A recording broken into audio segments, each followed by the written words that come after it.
Erev Tov, and before we get to our weekly story, this week, tonight actually, is the birthday and the day of passing, the same day of the second Lubavitcher Rebbe, Rav Dov Ber of Lubavitch, and together with this, the following day, the 10th of Kislev, is the day of the liberation of the second Lubavitcher Rebbe, Rabbi Dov Ber of Lubavitch, from his imprisonment in the Russian jail. This was in the times of the Tsar, the Russian regime, the kingdom.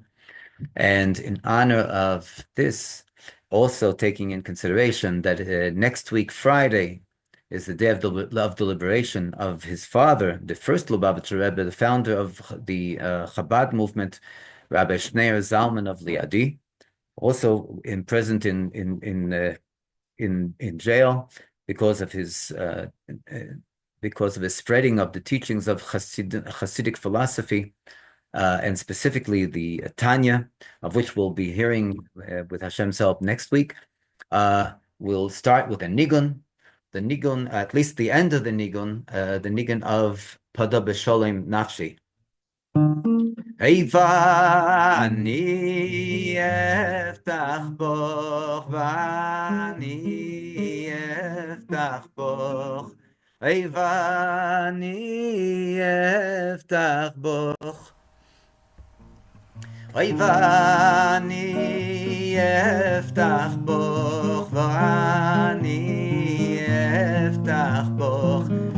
Vani eftach boch, vani eftach boch, vani eftach boch, vani eftach boch, vani eftach boch, eftach boch, vani eftach boch, vani eftach boch, vani eftach boch, vani eftach boch, vani eftach boch, vani eftach boch, vani eftach boch, eftach boch.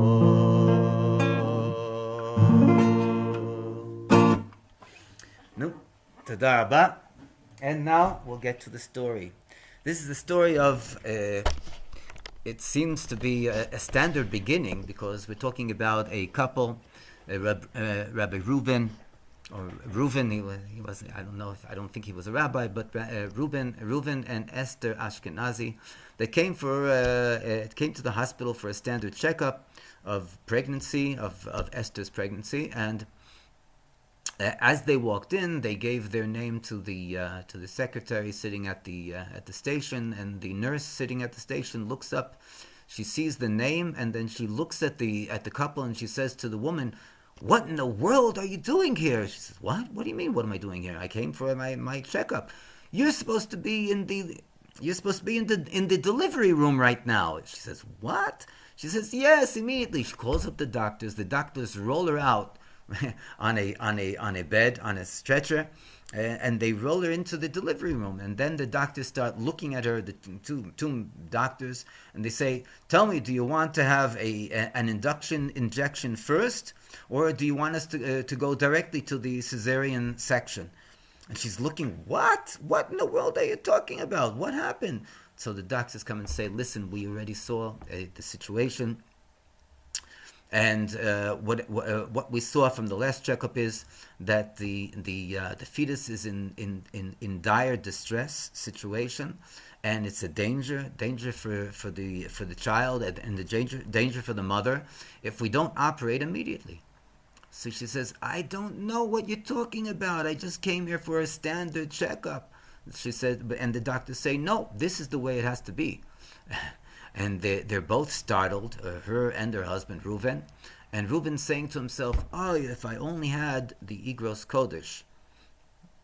book, at least one volume of the book of the holy letters of the Rebbe, in order to ask the Rebbe what to do.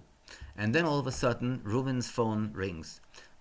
He looks at the phone and he sees that this is a woman uh, that deals with. Her name is Chagit Borochov, that deals with writing to the Rebbe questions and receiving answers, and she goes and helps people all over the world in order to go and to receive to understand the answers that the Rebbe gives. So she's on the other side of the line, and he says, "How can I help you? What's going on?" She says, "Listen, I'm terribly sorry, but 2 weeks ago you sent me a letter in regard to your grandmother's health, and that you're asking for the Rebbe's blessing, and I wasn't able to. I only saw your inquiry recently today." And therefore, I apologize, but I'm coming back to you with the Rebbe's answer. So he said, wait, you don't know how important this is. This is the exact time, the exact place. You don't have to apologize at all. And he explained to her exactly what the situation is in the hospital. And she said that she's immediately going to write the Rebbe in the Igros Kodesh, and she'll immediately get back as soon as she has the reply. She wrote the Rebbe, and she received the Rebbe's reply, and then she called back within minutes, and Rebbetzin Borochov told the couple that the Rebbe's reply was, and I'll read it from inside, and I'll translate from Hebrew to English. Hashem Mizborach, the Holy One, blessed be He, Yemale Yemei Heriyona, will fulfill the days of her pregnancy, Kashura ubenakel, in an orderly and easy manner. V'telet zara chaya v'kayama, and she will give birth to a healthy and strong child, bi'ita o bizmana, in the appropriate time and in the right time, kashura ubekal, in an orderly and easy manner. Having received such a reply, and the Rebbe stressing in an orderly and easy manner, so they had no doubts in their minds, and they went and they told the doctors that they're leaving. Doctors start to shout at them, "How dare you? You're taking responsibility. You're endangering yourself." Yeah, they told Esther, the mother, "You're endangering the embryo. How can you go and do such a careless thing?" They said, "No, there's a Rebbe in the world," and the Rebbe gave us this answer. And they said, "We cannot let you go unless you sign that you are taking the responsibility upon yourselves." So they said, "No problem," and they went and they signed the document saying that they take responsibility. Esther got her coat on, and they both walked right out of the hospital. No, at that time it was like a very bewildering situation, because they received the answer from the Rebbe, but of course, being just human beings, they had all their doubts and questions and qualms in their mind. The next day, literally, Esther feels birth pain, and she has her husband Reuven take her again to the hospital, and there she was not necessarily received with roses, because they already knew who this woman is from yesterday. But they received her into the delivery room, and the doctor went and checked, and this time the doctor she said like this, that there is a danger to you, there is a danger to the child. There is no time even for injection to even try anything, but you must undergo right now cesarean section, otherwise it'll be total. It'll be, God forbid, it can be a total. It could be a total total negative outcome, where we don't even know if the child will survive. Esther was a very strong woman, and she told the doctor, "I understand and I respect your opinion. I understand what you're saying, but the Rebbe told us that everything is going to be in the orderly manner, in the appropriate, in the right time, and therefore there's no C-section, and there's also no induction injection. And this is the way. This is the way I want to give birth. I want to give a natural birth. Then came there was a midwife in the delivery room, and the midwife said that in these kind of situations, she's given birth to many children.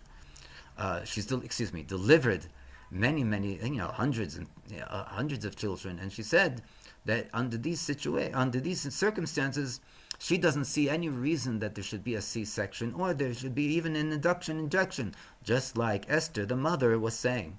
And all of a sudden, the doctor, who got very upset, and obviously she also wanted to stand up for her opinion, she started arguing with the midwife. The midwife, with her opinion that there's no need, and they can undergo the natural birth, and the doctor, who said there's no way that the child was going to survive.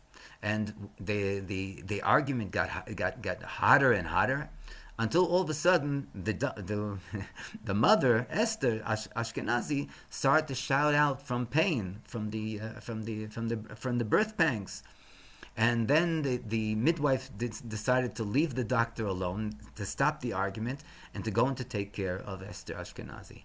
And it took a little time, but in a good and auspicious time, in a natural birth, there was a beautiful baby girl that was born, and they decided to name her after the Rebbe's wife, Alei Sholem, Rebbe Shlita Melech Ha'Moshiach.